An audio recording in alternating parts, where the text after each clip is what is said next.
story is that she was the daughter of the Dagda, the great god, the good god, who had a tryst with the Morrigan. So very interesting parents, the Morrigan being associated with war and the Dagda with just being great.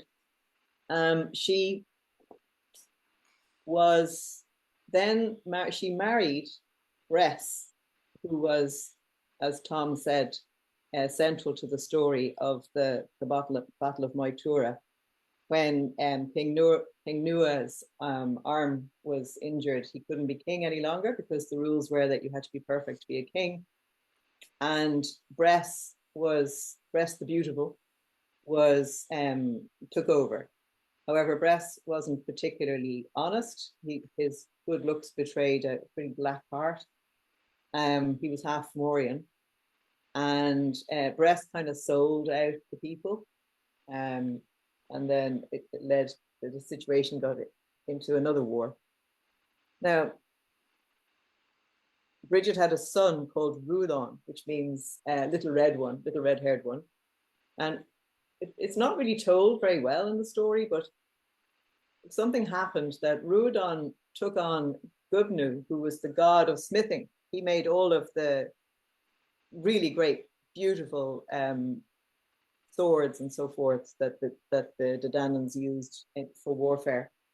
He was particularly gifted. And remember, in Ireland, up until quite recently, the blacksmith had a very central role because they made things that were incredibly useful, but they were also the place where people hung around and exchanged, chit chat and gossip. So the blacksmith had a very elevated, or the smith had a very elevated status in Irish society, going back to whenever. Anyhow, during this war, for some reason, Rudon tried to kill, or was in the act of killing Gubnu, and Gubnu turned around and in his last breath, in that last act, he killed Rudon.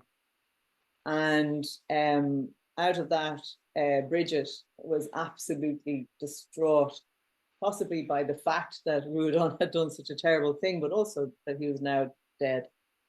And the story is that she created the first cuina, or keening, in Ireland, which is a tradition when women, mostly women, would come at funerals and cry and tell long poems, sad poems, around the dead person.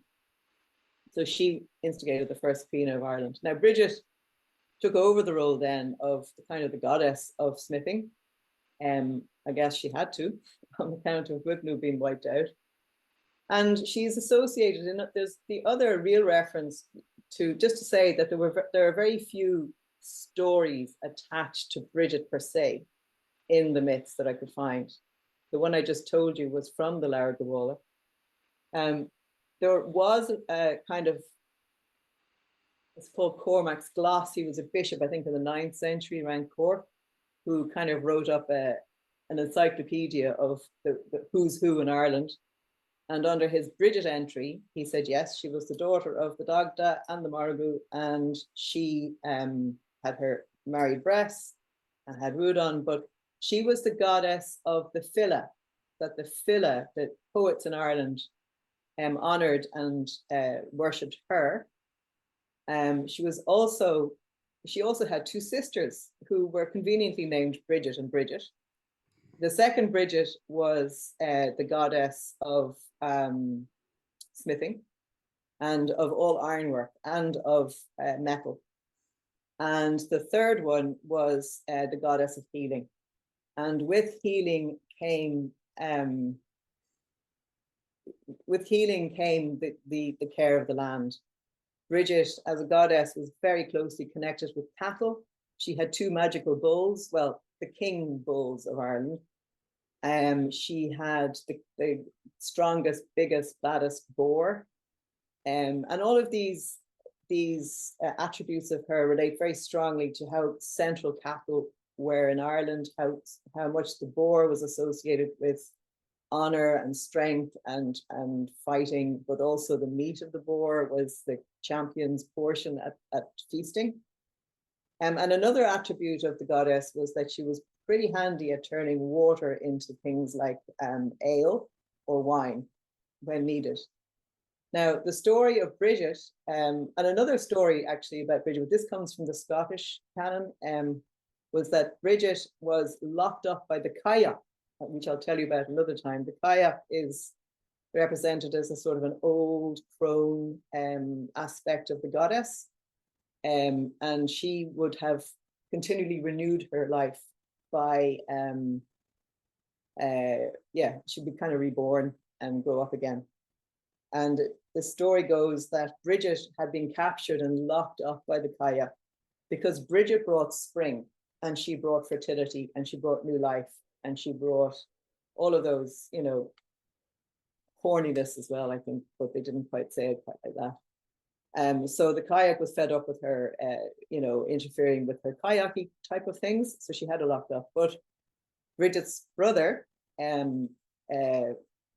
what's his name? Who's the god of love? Angus. Angus came and rescued her.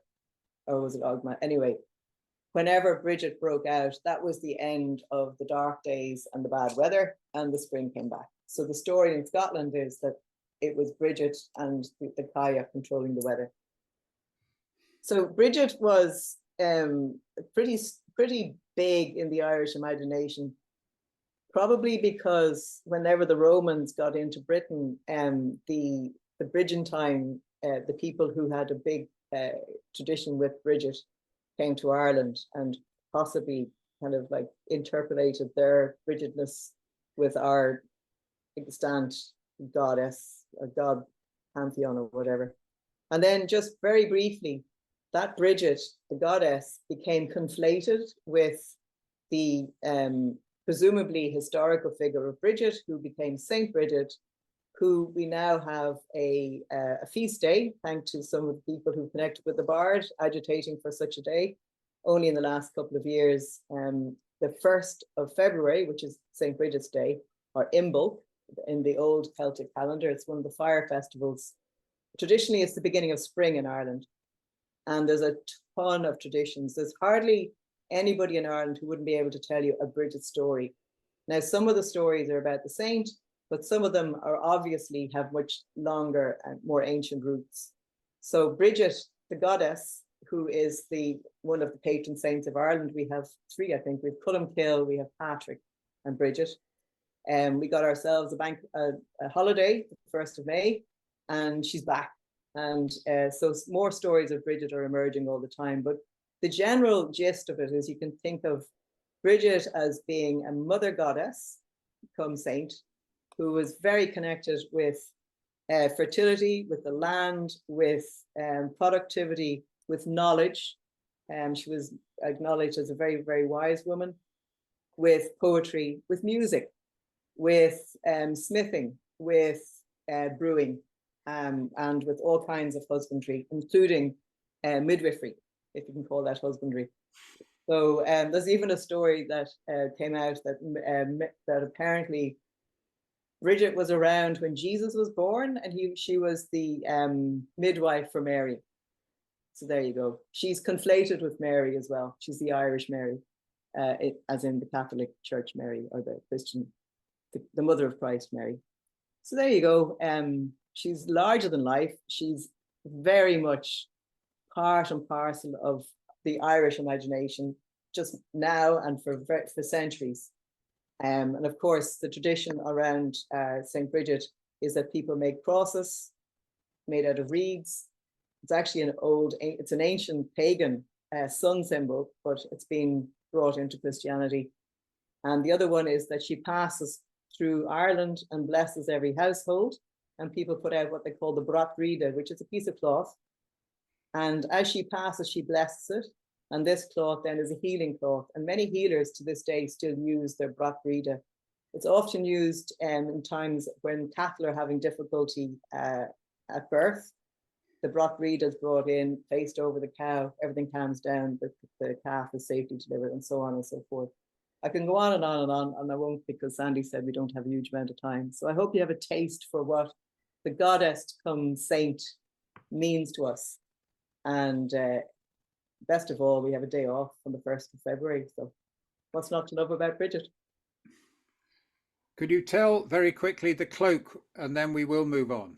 Okay, so the story was that the Saint Bridget was a slave, and she was variously a slave and a druidess. Anyway, her father she was very beautiful, and her father, right or wrong, wanted her to get married, and Bridget was having none of it because she did not want to be married. And he wanted to get her off his hands. Her foster father wanted to get him off her hands because she kept giving stuff away. She couldn't help herself.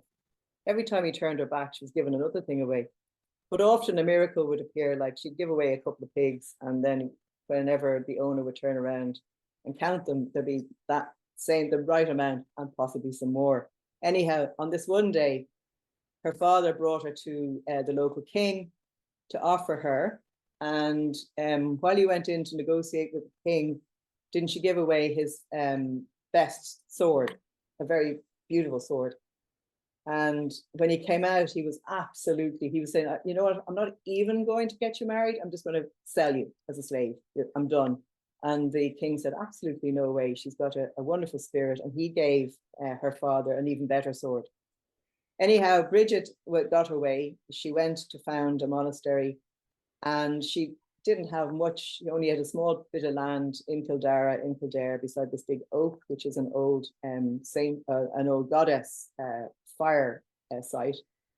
And she asked the local king, or the local strongman, could she have a little bit of land for her community of women, and they wouldn't be much trouble at all. Thank you very much. And the guy's like, well, no, I mean, why would I give it to you? And she said, well, just, God will bless you, etc., etc. So look, I'll tell you what, you can have whatever your cloak. Thinking he was a smart man, he said, I'll tell you what, you can lay your cloak out there, and wherever that lands, I'll just draw a line around and that'll be yours.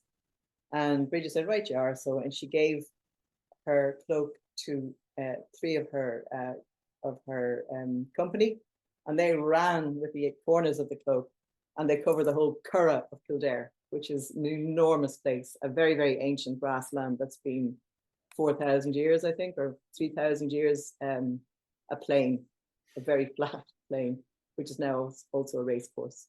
So there you go. That's the story of Bridget and her cloak.